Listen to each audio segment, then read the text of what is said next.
Salut tout le monde, c'est EdgeRide. Aujourd'hui une nouvelle vidéo et aujourd'hui je voulais parler des lois qui arrivent en 2016 pour les motards. Je voulais faire donc évidemment cette vidéo avant la fin d'année pour faire un petit bilan de ce qui nous attend à partir du 1er janvier.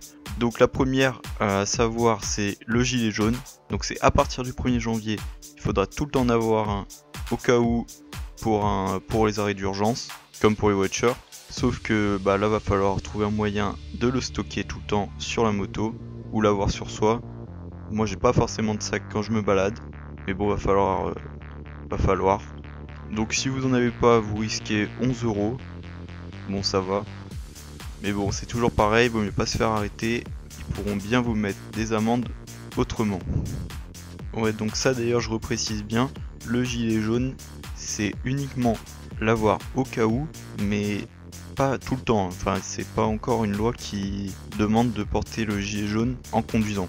Après, petite info aussi, donc ça apparemment pour 2017, c'est les gants qui deviendront obligatoires.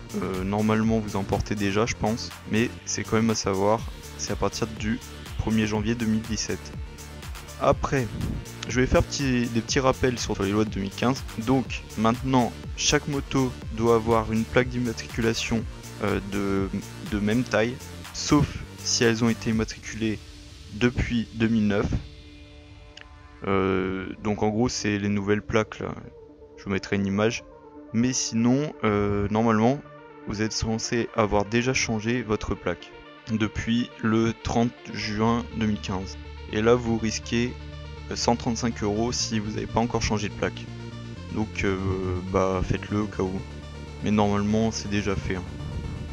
Donc ça vous avez déjà dû en entendre parler. C'est la fin du bridage des plus de 100 chevaux. Il y a beaucoup de rumeurs sur ce changement. Pas mal se demandent si ça concerne aussi les 50, les 125, la fin du débridage et tout. Donc non, c'est vraiment que pour les plus de 100 chevaux. Donc pour ceux qui ont le permis A, qui peuvent conduire les motos les plus puissantes. Sinon les 50, tout ça, 125, le débridage n'est toujours pas autorisé. Peut-être un jour, mais pas encore pour demain. Là c'est vraiment que les plus de 100 chevaux. Et aussi, il faudra l'ABS sur la moto pour pouvoir la débrider. Ou les nouveaux modèles qui vont sortir en 2016.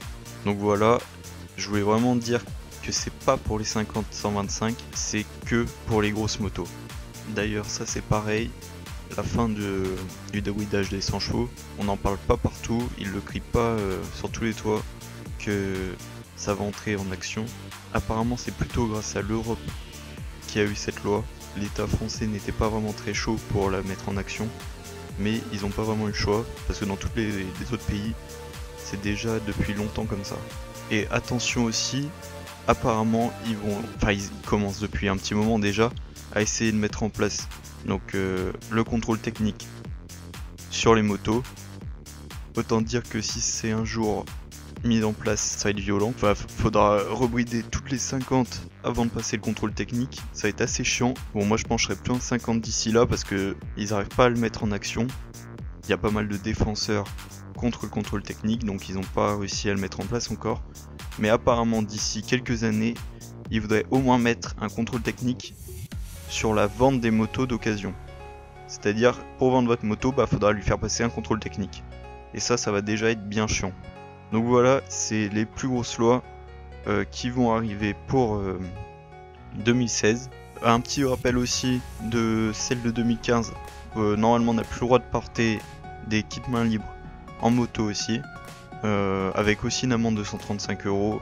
Bon après c'est un petit peu bizarre parce que vous avez quand même le droit de porter les micros qui sont intégrés au casque, mais pas au kit main libre, c'est un peu bizarre.